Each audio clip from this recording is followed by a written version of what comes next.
8 pays, un destin commun, un espace économique harmonisé, ouvert et concurrentiel. Lui et moi, votre guide au cœur de l'Afrique, des grands événements et des grandes mutations sur Africable.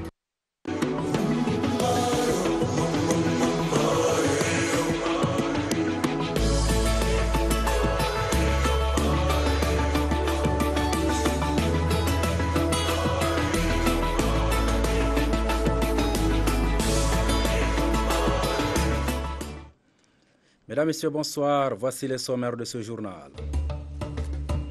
La célébration du Nouvel An interdite en Guinée à raison de l'urgence sanitaire contre le virus Ebola. Mais cette décision des autorités suscite des polémiques au sein des mélomanes de Conakry, la capitale. C'est tout sauf une surprise. Le projet de résolution de la Palestine aux Nations Unies a été rejeté. Une déception dans les territoires palestiniens. Nous verrons pourquoi tout à l'heure.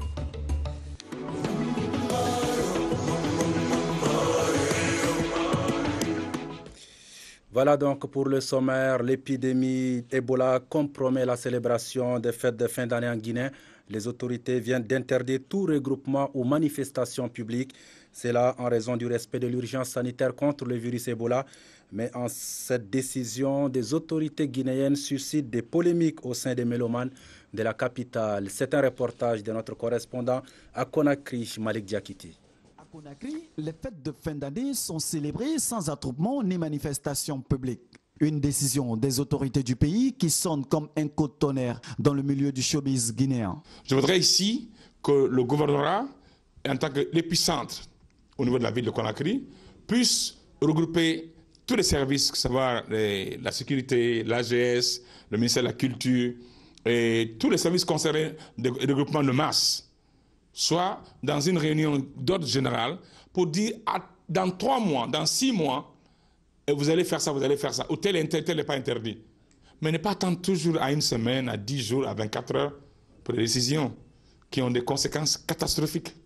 Au sein de la population, les avis sont mitigés. Moi, j'avoue sincèrement que les fêtes de fin d'année peuvent passer. Ce sont des événements qui arrivent et qui passent. Nous avons tellement fêté les fins d'année que s'il y a un problème de sécurité sanitaire, tout le monde peut rester à la maison. Personnellement, je pense que je vais éviter d'être dans les masses et je passerai les fêtes de fin d'année dans mon salon. C'est une erreur de la part des autorités. Au lieu de mettre une commission en place et essayer de sécuriser, de faire de telle sorte que les fêtes de fin d'année se déroulent dans de bonnes conditions, sans qu'il y ait de dérapage, et tout ce qu'ils peuvent faire, c'est d'interdire carrément les fêtes de fin d'année.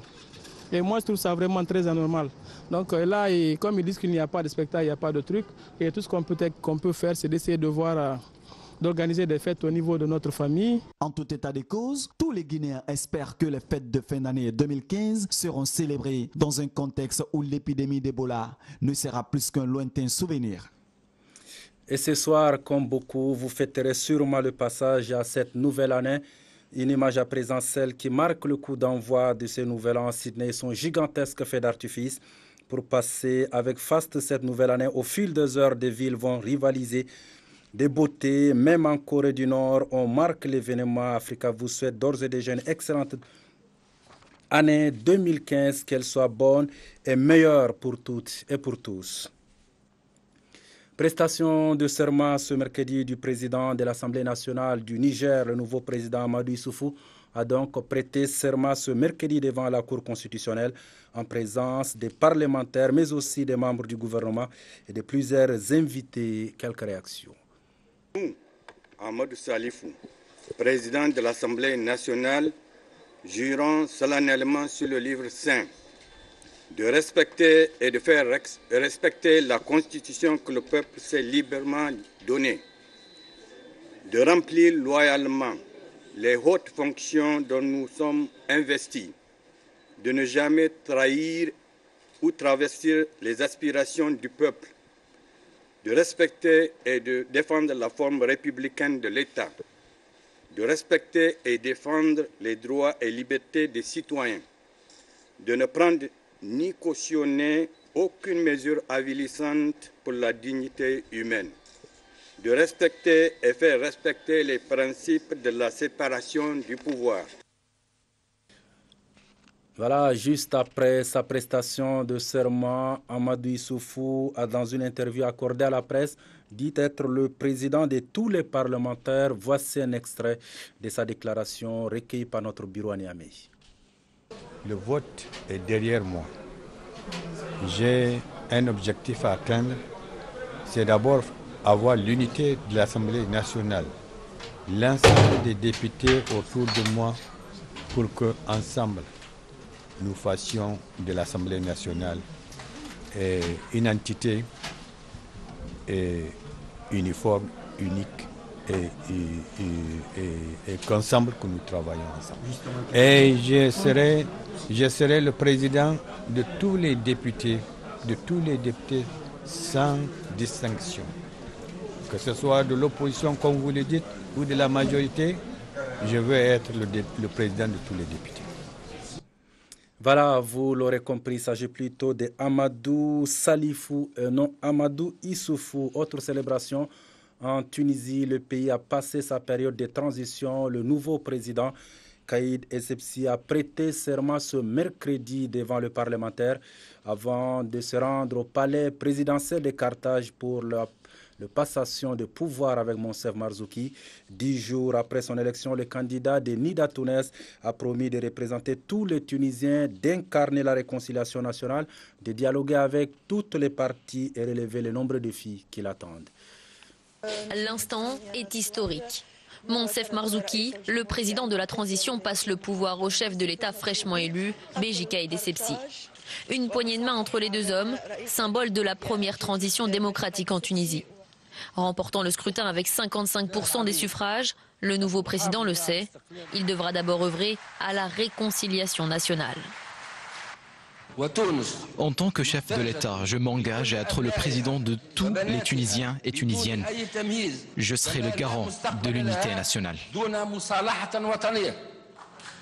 Au cœur des inquiétudes de la population tunisienne, la question sécuritaire et tout particulièrement la lutte contre les groupes terroristes. Je vous l'annonçais en titre, le projet de résolution de la Palestine aux Nations Unies a été rejeté. On va y revenir tout à l'heure. Mais avant, voyons ce qui fait le reste de l'actualité en bref et en image avec Daouda Kamati.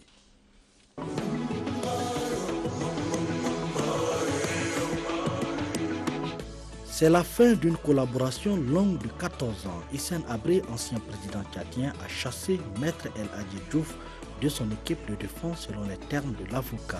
À l'origine de cette bruit, une rencontre secrète entre ce dernier et Idriss Déby, l'actuel chef de l'État. Même si à ce jour, rien n'a filtré sur ce qui s'est dit entre les deux hommes, l'entrevue entre l'avocat et le président tchadien a provoqué la colère de l'ancien président tchadien, emprisonné au Sénégal et inculpé entre autres de crimes contre l'humanité.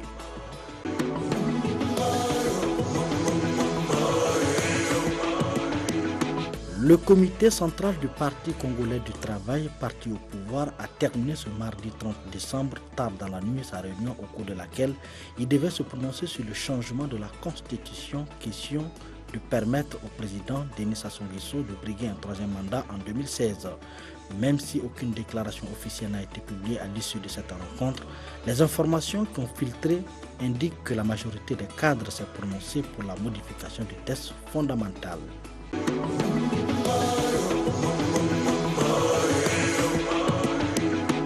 Le Cameroun fait le bilan de la contre-offensive de l'armée face à Boko Haram. L'insurrection avait tenté de s'installer dans la caserne d'Achikachia, dans l'extrême nord du pays, ce dimanche. Pour la première fois, l'armée camerounaise a répliqué aux combattants de Boko Haram à l'aide de moyens aériens. Ailleurs, certains membres du parti RDPC, le parti au pouvoir, souhaitent que l'armée nigériane prenne davantage d'initiatives pour fragiliser Boko Haram.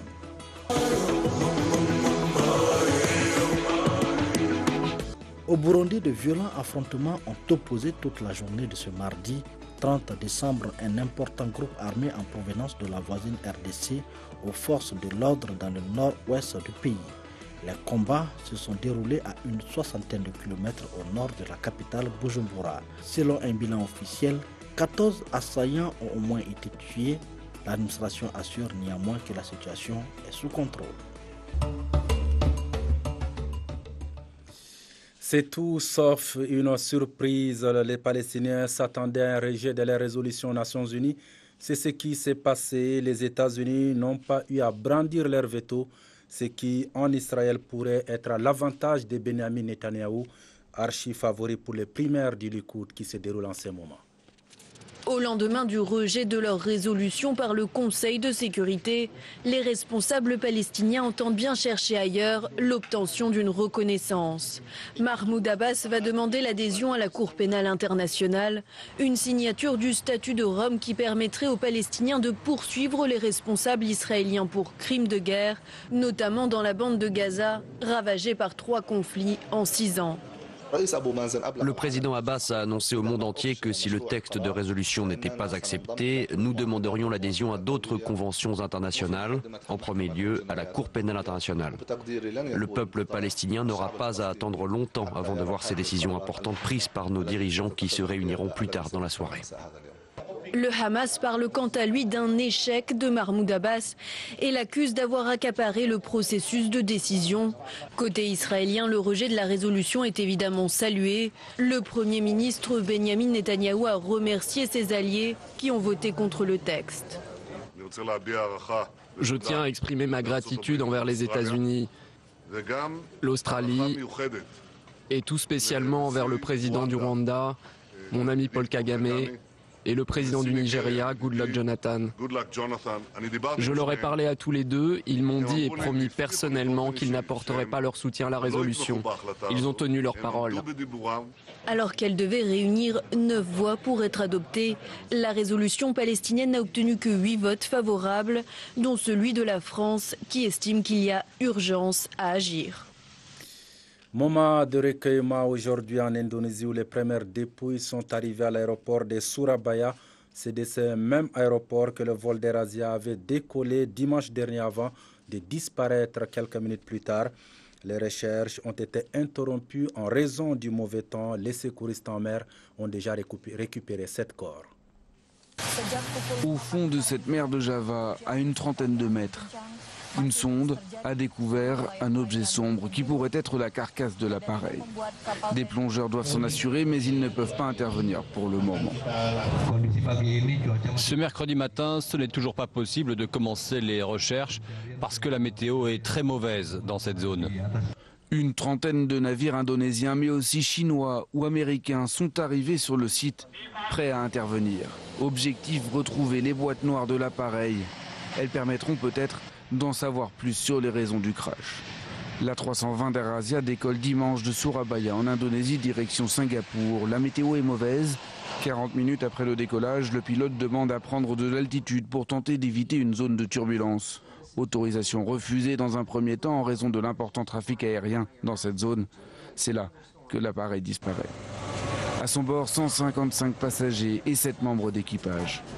À Surabaya, un centre de crise est mis en place. Des équipes prélèvent l'ADN des familles.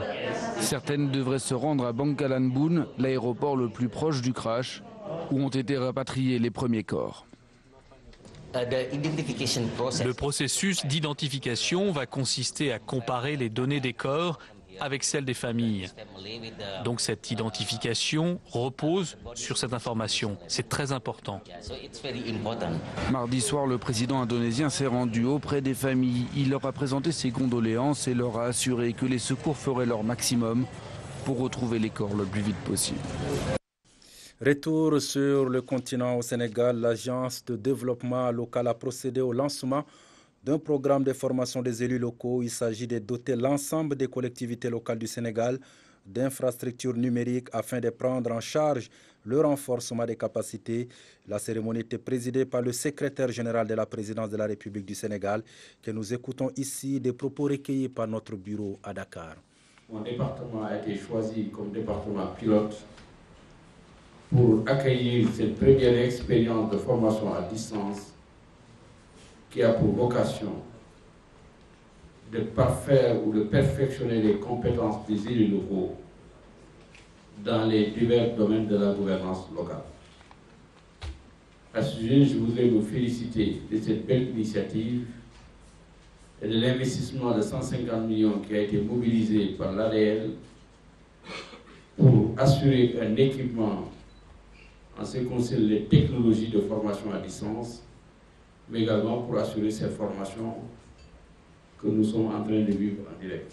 La page noire de ce journal, Le Monde sportif, a accompagné Mme Salimata Maïga à sa dernière demeure ce mercredi, décédée à Paris le 23 décembre dernier.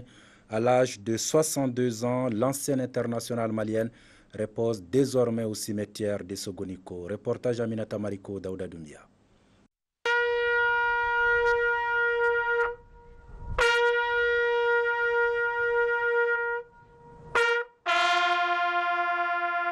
Au regard du rang de la défunte et surtout son parcours honorable à tout égard, le monde sportif africain tout en larmes, avec à sa tête le président de la République du Mali, Ibrahim Boubacar Keïta, s'est mobilisé pour rendre un dernier hommage à Salamatou Maïga, ancienne internationale, ancien membre de la FIBA et conseillère technique au ministère malien des Sports. La Fédération internationale de basketball a perdu un membre d'une dimension immense. Avec la disparition de Salamatou Maïga, c'est le Mali, l'Afrique, le reste du monde qui sont meurtris par ce deuil. Salamatou Maïga laisse au basketball un héritage sportif, moral et social. Tout-puissant Allah t'accorde sa miséricorde. Le ministre malien des Sports, après avoir égrené le riche parcours de la défunte, dira que le monde sportif perd un grand cadre au franc-parler. Salamatou était un cadre sérieux, loyal, dévoué, intègre, compétent, disponible et rigoureux dans tout ce qu'elle faisait. Ses collaborateurs retiennent d'elle la combativité, le franc-parler, bref, un bon exemple. Maïga, vous savez, c'est une référence pour toutes les femmes africaines parce qu'elle a combattu, elle a lutté pour l'épanouissement de la fille africaine, de la femme africaine. Salamatou était une dame entière au-delà de l'aspect basketball. Je retiens que c'était une maman déjà. Je pense qu'elle constitue un exemple certain à suivre pour les générations. Elle a donné du courage, elle nous a beaucoup inspirés et elle nous a fait oser. Présenter mes condoléances au peuple malien par le biais du président de la République du Sénégal, Macky Sall, du Premier ministre, du gouvernement, du ministre des Sports et du président Serigne Mboup du CNBS.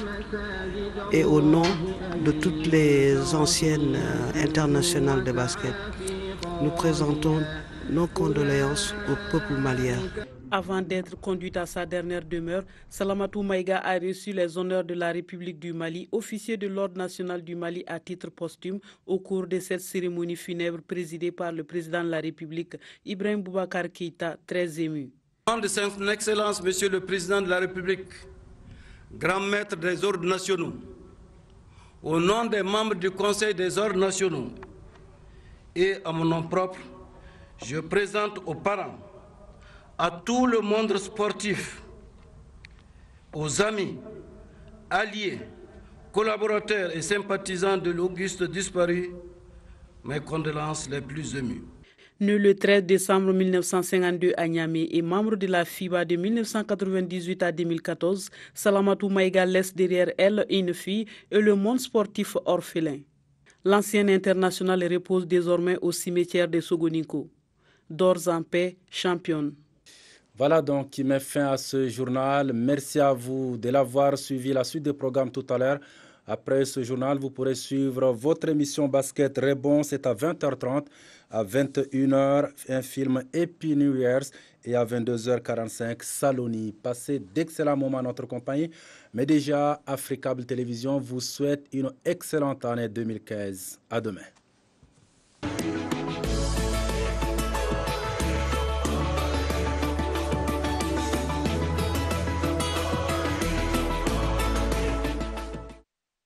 Lui et moi, l'Union économique et monétaire ouest-africaine.